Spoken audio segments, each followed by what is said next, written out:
dari pembelajaran kita, ada baiknya kita berdoa. Doris, ke depan berdoa.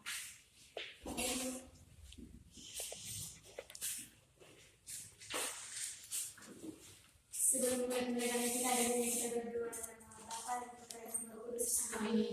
Terima kasih atas segala berkat-Mu yang masih kami rasakan pada pagi hari ini. Bapa, kami mau belajar, berkatilah pembelajaran kami ini, supaya kami dapat mengikutinya, serta berkatilah ibu guru kami juga yang mengajari kami, supaya ibu guru kami dapat menyampaikan materinya dengan baik kepada kami. Banyak dosa yang kami berbuat, hapuskanlah supaya tidak terhalang kasih dan anugerah yang ingin kau beri kepada kami. Terima dan sempurnakan doa kami ini dengan nama Yesus kami berdoa. Amin. Terima kasih Doris. Baik, Ibu absen dulu ya. Iyo Sinaga, hadir Bu. Minta Uli Samasir, hadir Bu. Jessica Aritona, hadir Bu. Desta Situmora, hadir Bu. Nesli Bruto, hadir Bu. Morita Silombing, hadir Bu. Ella Nebaho, hadir Bu. Dari Sinaga, hadir Bu. Ada yang belum dipanggil? Hadir Bu. Oke, pada pertemuan kali ini kita akan membahas tentang sakramen-sakramen gereja. Nah, tapi di sini kita cuma membahas 5 sakramen. Yang pertama itu baptis, krisma, ekaristi, tobat, dan pengurapan orang sakit. Apa itu sakramen baptis? Sakramen baptis itu sakramen pertama yang diterima oleh seseorang yang hendak menjadi anggota gereja Katolik. Sakramen baptis itu sakramen pertama dalam inisiasi Katolik. Inisiasi adalah penerimaan seseorang masuk ke dalam atau menjadi anggota kelompok tertentu. Nah, ada rahmat sakramen baptis. Yang pertama itu mendapat pengampunan dari segala dosa, baik dosa asal maupun dosa yang dibuatnya. Yang kedua, menjadi ciptaan baru dan dilantik menjadi anak Allah. Yang ketiga, memperoleh rahmat pengudusan yang membuatnya sanggup semakin percaya kepada Allah, berharap kepadanya dan mencintainya. Membuat hidup di bawah bimbingan dan dorongan Roh Kudus, membuatnya sanggup bertumbuh dalam kebaikan. Yang keempat, digabungkan menjadi anggota gereja sebagai bagian dari tubuh mistik Kristus. Yang kelima itu dimeteraikan secara kekal dalam sebuah materai rohani yang tak terhapus sebagai bagian dari Kristus. Kita lanjut dengan sakramen ekaristi. Sakramen ekaristi itu adalah sumber dan puncak seluruh hidup Kristiani. Berarti bahwa dalam seluruh pelayanan gereja dirayakan dengan sakramen ekaristi. Disinilah tampak jelas bahwa perayaan ekaristi itu adalah tindakan Kristus sendiri, di mana Kristus telah mempersembahkan dirinya dan Dia telah memberikan dirinya bagi kita sebagai roti hidup sepanjang jarak kita di dunia ini menuju kepada Bapa. Nah, dasar dari sakramen ekaristi adalah peristiwa perjamuan malam terakhir yang dilakukan Yesus bersama dengan murid-muridnya. Perjamuan tersebut merupakan perpisahan yang dilakukan oleh Yesus bersama dengan murid-muridnya. Ada beberapa tujuan sakramen ekaristi. Yang pertama, mengerti bahwa Kristus memerintahkan kita untuk menyembah Dia dalam perayaan ekaristi. Yang kedua, mengetahui bahwa Kristus sungguh hadir dalam sakramen ekaristi. Yang ketiga, menyadari bahwa Allah telah memberikan gambaran tentang ekaristi dalam perjanjian lama dan kemudian dinyatakan secara jelas dalam perjanjian baru. Yang keempat, menyadari bahwa persatuan yang paling erat dengan Allah adalah dalam persatuan komuni kudus. Yang ketiga itu sakramen penguatan atau krisma. Ada yang sudah krisma di sini? Ada Bu. Sakramen penguatan adalah sakramen kedewasaan atau pemantapan. Dengan menerima sakramen ini, orang dianggap sudah dewasa dalam iman, bukan berarti hanya dalam segi umur. Dalam kehidupan sehari-hari kita dapat melihat bahwa ciri orang dewasa antara lain, dia orangnya bertanggung jawab, lalu mampu membedakan mana yang baik, mana yang jahat, lalu mampu membedakan, lalu dia menjadi orang yang lebih mandiri dan sebagainya.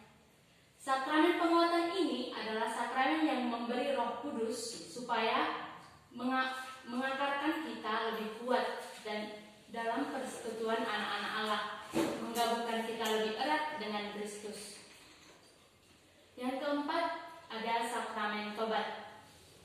Sakramen pengampunan dosa atau rekonsiliasi adalah salah satu dari dua sakramen penyembuhan. Sakramen ini adalah sakramen penyembuhan rohani dari seseorang yang telah dibaptis, yang terjatuhkan dari Allah karena telah berbuat dosa. Ada yang tahu apa itu dosa? Dosa itu adalah kesalahan yang kita buat sehari-hari atau yang melanggar peraturan, itu yang saya tahu tentang dosa itu. Oke, baik. Nah, dosa itu adalah perbuatan melawan cinta kasih Tuhan dan sesama kita. Setiap dosa berarti manusia menjatuhkan diri, menjauhkan diri dari Tuhan. Dosa dilakukan secara sadar, ada juga yang tidak sadar. Dan dalam keadaan bebas akan berkaitan merugikan orang lain dan dirinya sendiri, serta merusak hubungan dengan Tuhan. Akibat dosa itu, manusia kehilangan rahmat Allah yang pernah ia terima dalam sakramen baptis. Lalu, dosa itu ikut mengotori kesucian gereja Kristus. Nah, ada langkah-langkah pertobatan untuk kita. Yang pertama, menyadari dan mengakui dosa. Kita harus sadar bahwa kita itu manusia yang tak luput dari dosa. Lalu yang kedua, menyesali dosa. Sebagai umat Kristiani, kita harus menyesali dosa-dosa kita supaya kita dapat diampuni oleh Tuhan. Dan yang ketiga, berniat untuk tidak berbuat dosa lagi. Untuk apa kita menyesali dosa kita, tapi kedepannya kita berniat lagi untuk melakukan itu, gitu. Lalu yang keempat itu ada mohon ampun. Itu dengan cara kita berdoa kepada Tuhan. Nah, yang kelima, mau menghidupi cara hidup yang baru. Yang terakhir ada sakramen pengurapan orang sakit. Ada yang pernah menerima ini? Belum ada ya. Pengurapan orang sakit itu adalah sakramen penyembuhan yang kedua setelah sakramen tobat. Dalam sakramen ini, seorang imam mengurapi si sakit atau orang yang sakit ini dengan minyak yang khusus diberkati untuk upacara ini. Dengan pengurapan orang sakit, gereja dalam keseluruhannya menyerahkan orang sakit kepada kemurahan Tuhan, agar ia menguatkan dan meluputkannya. Jika orang sakit ini telah melakukan dosa, maka dosanya itu akan diampuni. Seperti itu. Nah, sampai sini ada yang ingin bertanya? Ada, Bu. Apa? Kan dalam sakramen, Bu, ada sakramen baptis, Bu. Jadi kalau misalnya, Bu, orang Kristen itu tidak di sakramen baptis, Bu, apakah itu berdosa, Bu? Atau misalnya adakah kemungkinan yang terjadi pada diri sendiri, Bu? Kalau dia tidak dibaptis, kalau ini secara Katolik ya, kalau dia tidak dibaptis secara Katolik, berarti dia belum sah menjadi orang Katolik.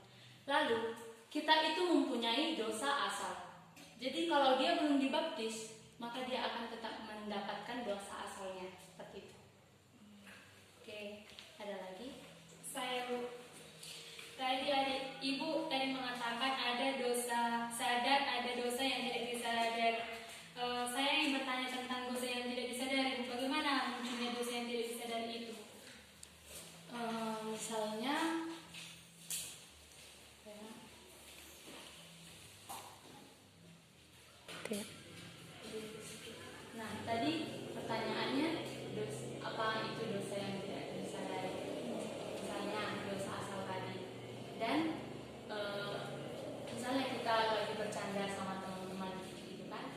terus kita tidak sengaja menyakiti hatinya seperti itu.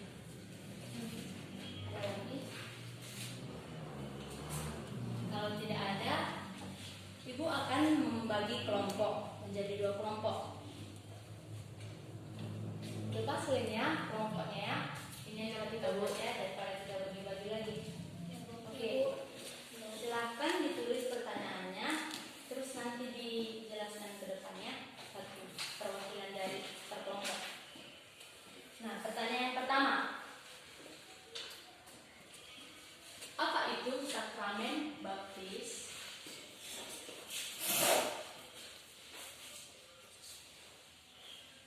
Lalu pertanyaan yang kedua. Apa itu sakramen ekaristi?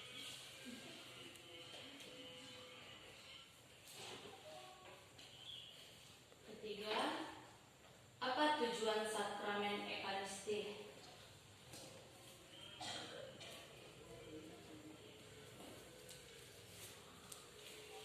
Yang keempat, diskusikan dengan kelompokmu langkah-langkah pertobatan.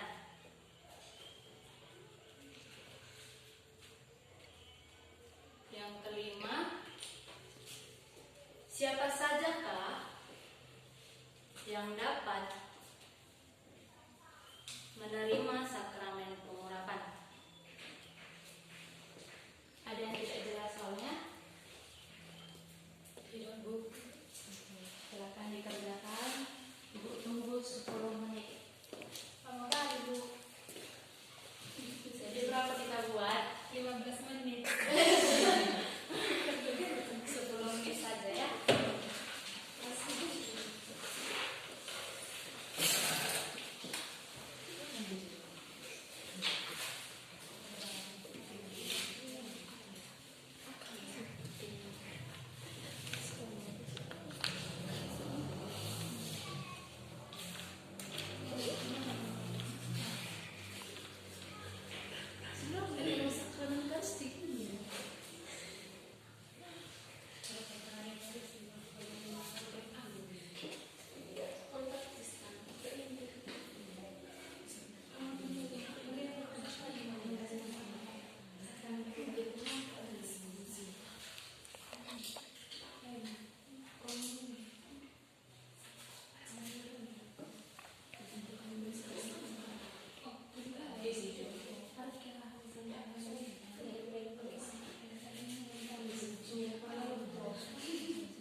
Ada yang udah siap?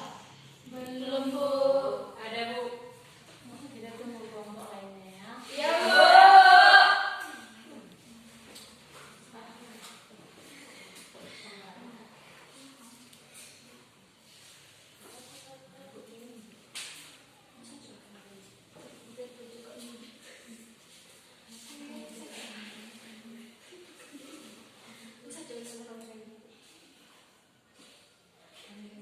Wajib pasti.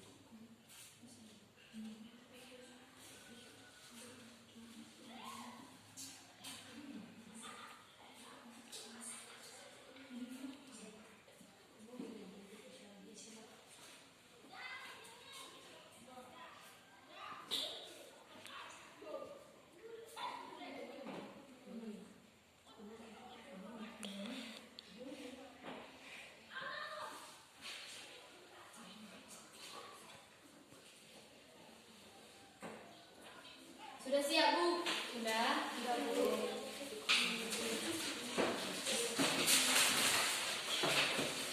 Baik, kelompok siapa yang mau maju duluan?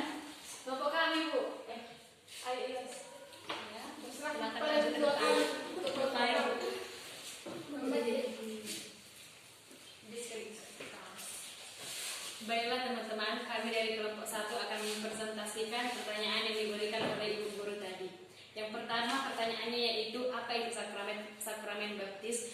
Menurut kelompok kami, sakramen baptis adalah sakramen yang mendasar dalam inisiasi Kristiani. Sakramen ini dilayankan dengan cara menyelamkan si penerima ke dalam air atau dengan mencurahkan atau tidak sekedar memercikkan air ke atas kepala si penerima dalam nama Allah Bapa dan Allah dan Putra dan Roh Kudus. Sakramen ini adalah sakramen yang pertama diterima dari 7 sakramen.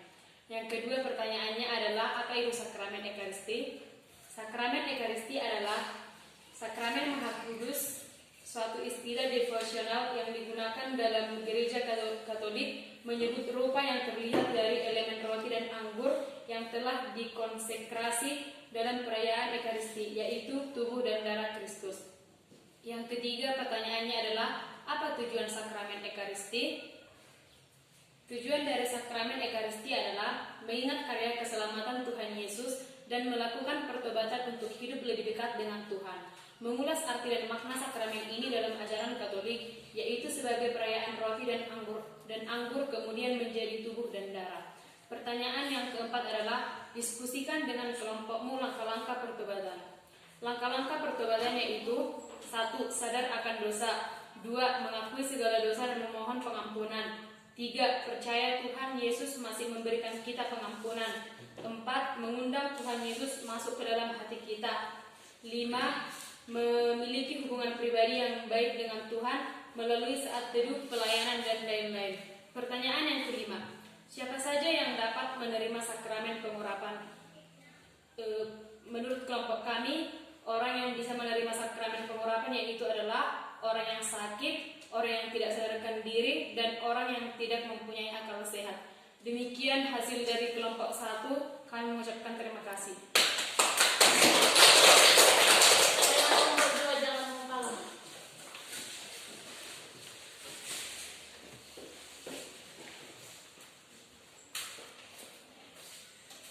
Baiklah, kami dari kelompok 2 akan mempresentasikan hasil diskusi kami. Yang dimana tadi pertanyaannya yang pertama, apa itu sakramen baptis?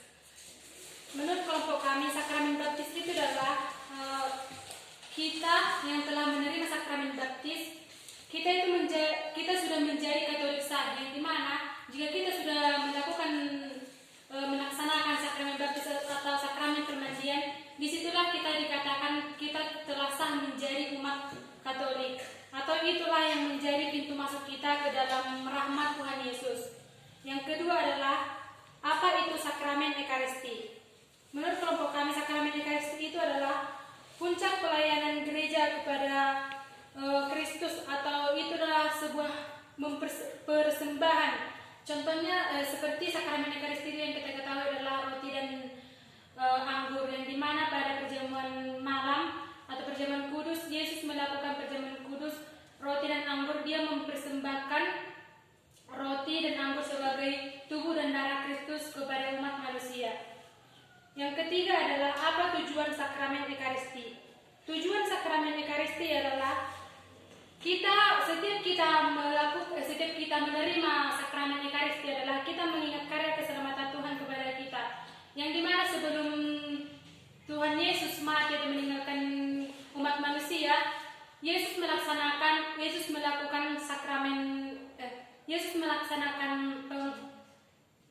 perjamuan malam. Pada malam terakhir dia melakukan hal tersebut sebelum dia mati di kayu salib. Yang keempat, diskusikan dengan kelompokmu langkah-langkah pertobatan. Menurut kelompok kami, langkah-langkah pertobatan yang pertama adalah ia sadar akan dosa. Yang kedua, setelah ia sadar akan dosa, ia menyesalinya. Yang ketiga adalah melakukan sakramen pertobatan. Kita sebagai umat Katolik, kita sebelum komuni atau sebelum krisma di agama Katolik, selalu dilaksanakan sakramen pertobatan. Jadi disitulah kita bisa melakukan pertobatan di dalam diri kita. Yang kelima adalah siapa saja yang dapat menerima sakramen pengurapan. Yang dapat menerima sakramen pengurapan yaitu semua orang bisa mendapat sakramen pengurapan. Contohnya di gereja sebelum penutupan acara gereja, pastor atau pengurus lainnya selalu membuat pengurapan atau berkat kepada kita yang bergereja pada hari itu. Baik, sekian dari presentasi kami dari kelompok 2. Terima kasih. Oke, karena waktu kita sudah habis, jadi kita akhiri pembelajaran kita hari ini ya. Ya, Bu. Ya, Bu. Baik, satu orang berdoa.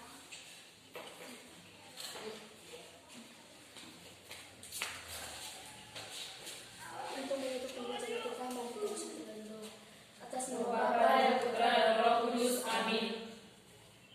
Selamat pagi Bapa, selamat pagi Yesus, selamat pagi Roh Kudus.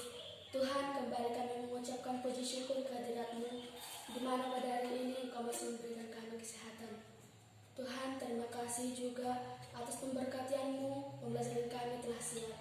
Sebentar lagi kami akan pulang ya Tuhan.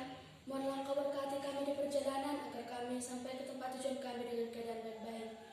Di atas segala permohonan kami adalah orang berdosa. Mohonlah Engkau ampuni dosa kami supaya kami layak menerima berkat-Mu. Dalam nama Yesus Kristus, Juru Selamat manusia. Dalam nama Bapa dan